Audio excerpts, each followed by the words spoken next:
Hello students, I am Dr. Namita Bharadwaj and I am going to explain you about the nucleophilic substitution reaction. Nucleophilic substitution reaction को समझने से पहले आपको जानना पड़ेगा कि सब्स्टिट्यूशन रिएक्शन आखिर होती क्या है। तो ऑर्गेनिक केमिस्ट्री के अंदर सब्स्टिट्यूशन रिएक्शन ऐसी रिएक्शन है जिनमें किसी एक फंक्शनल ग्रुप का दूसरे फंक्शनल ग्रुप से रिप्लेसमेंट हो जाता है, या इन अदर वर्ड हम कह सकते हैं कि किसी भी ऑर्गेनिक सबस्ट्रेट के से किसी एटम मॉलिक्यूल या किसी ग्रुप का दूसरे एटम मॉलिक्यूल या ग्रुप से रिप्लेस हो जाना, इसे ही हम कहते हैं सब्स्टिट्यूशन रिएक्शन।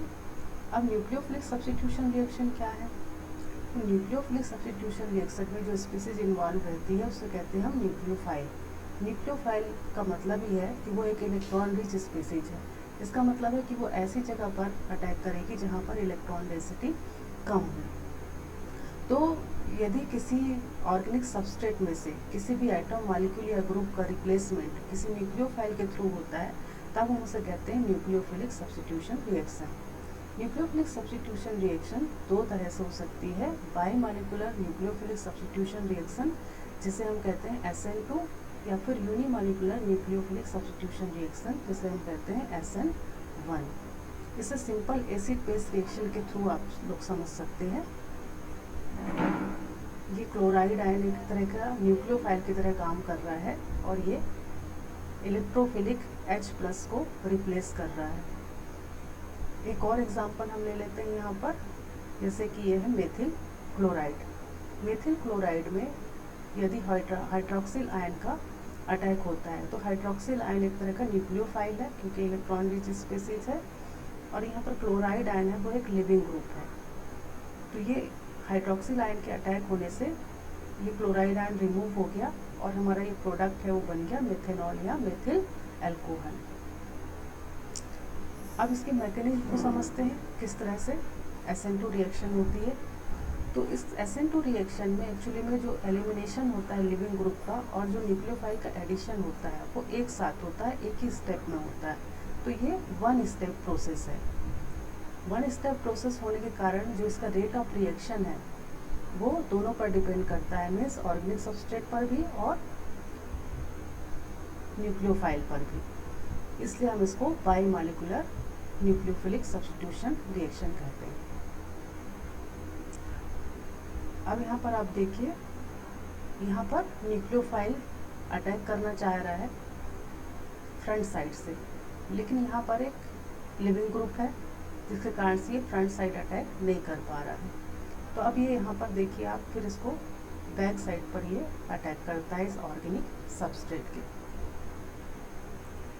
बैक साइड जैसे ही ये न्यूक्लियोफाइल अटैक करता है एक ट्रांजिशन स्टेट का फॉर्मेशन होता है। अब यहाँ पर ये न्यूक्लियोफाइल कार्बन के साथ बॉन्ड बना रहा है और ये जो लिविंग ग्रुप है वो बॉन्ड को ब्रेक करने की कोशिश कर रहा है।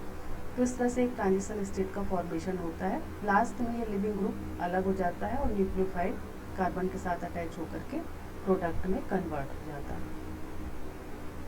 ये एनर्जी प्रोफाइल डायग्राम है SN2 रिएक्शन के लिए। अब देख रहे हैं यहाँ पर ये रिएक्टेंट है, रिएक्टेंट की एनर्जी कम है, लेकिन जैसे ही ये रिएक्टेंट जो है या ऑर्गेनिक सबस्ट्रेट जो है ट्रांजिशन स्टेट में कन्वर्ट होता है SN2 प्रोसेस के थ्रू, इसकी एनर्जी हाई हो जाती है। उसके बाद जैसे ये प्रोडक्ट में कन्वर्ट होता है तो फिर उसकी एनर्जी रिएक्टेंट से भी कम हो जाती है। इसका मतलब ये एक स्टेबल प्रोडक्ट यहाँ पर बन रहा है, एक ही ट्रांजिशन स्टेट का इसमें फॉर्मेशन हो रहा है। अब हम आ जाते हैं SN1 रिएक्शन पर, यानी यूनिमॉलिक्यूलर न्यूक्लियोफिलिक सब्स्टिट्यूशन रिएक्शन पर। SN2 के जस्ट अपोजिट ये रिएक्शन 2 स्टेप्स में होती है। यहाँ पर फर्स्ट स्टेप में कार्बोकेटाइन का फॉर्मेशन होता है और उसके बाद में न्यूक्लियोफाइल इस कार्बोकेटाइन पर अटैक करता है जिससे कि प्रोडक्ट का फॉर्मेशन होता है। अब यहाँ पर फर्स्ट स्टेप जो है वो स्लो है, और slow step as you know आप लोग जानते ही हैं कि स्लो स्टेप भी रेट डिटरमाइनिंग स्टेप होती है। तो इसकी जो फर्स्ट स्टेप है वहाँ पर चूँकि केवल कार्बोकेटाइन ही इन्वॉल्व है, यानी कि केवल ऑर्गेनिक सबस्ट्रेट इन्वॉल्व है, तो इसलिए इसको कहते हैं यूनिमॉलिक्यूलर न्यूक्लियोफिलिक सब्स्टिट्यूशन रिएक्शन। ये इक्वेशन देखकर आपको और अच्छे से समझ में आ जाएगा किस तरह से यहाँ पर ये लिविंग ग्रुप रिमूव हो रहा है और ये प्लेनर कार्बोकेटाइन का फॉर्मेशन यहाँ पे हो रहा है। लीविंग ग्रुप के निकलने के बाद जो कार्बोकेटाइन बनता है, अब यहाँ पर दोनों ही जगहें आप देख रहे हैं कि ये स्पेस इसके लिए न्यूक्लियोफाइल के अटैक के लिए ये खाली है। ये फ्रंट साइड भी अटैक कर सकता है और ये बैक साइड से भी अटैक कर सकता है। तो दो तरह के प्रोडक्ट यहाँ पर बनने की पॉसिबिलिटी है। एक वो प्रोडक्ट जिसमें स्ट्रक्चर इन्वर्ट हो जाए, जहाँ पर बैक साइड अटैक होगा वहाँ पर स्ट्रक्चर इन्वर्ट हो जाएगा, और जहाँ पर फ्रंट साइड से अटैक होगा वहाँ पर वो स्ट्रक्चर को रिटेन करने में सक्षम रहेगा। तो दो आइसोमर बनने की पॉसिबिलिटी यहाँ पर रहती है SN1 रिएक्शन में।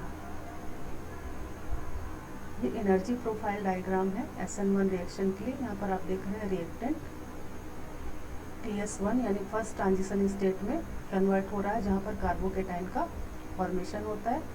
उसके बाद ये कन्वर्ट होता है TS2 यानी सेकेंड ट्रांजिशन स्टेट में। उसके बाद फिर प्रोडक्ट का फॉर्मेशन होता है।